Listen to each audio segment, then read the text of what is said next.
Shepherd of Israel, hearken. From your throne upon the cherubim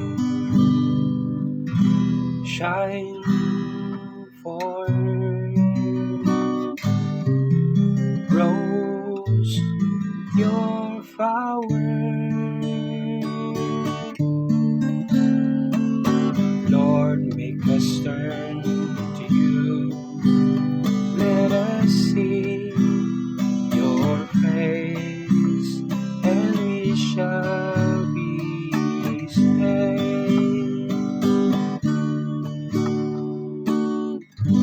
Once again, O Lord of hosts, look down from heaven and see.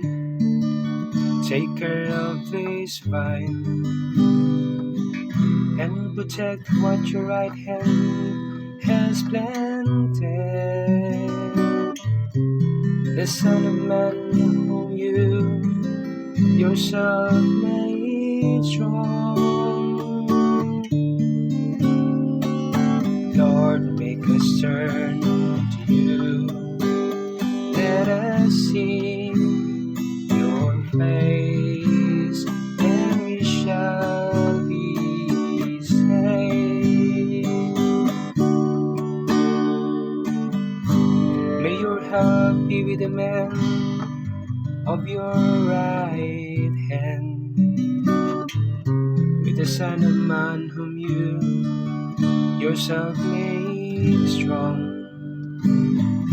Then we will no more withdraw from you.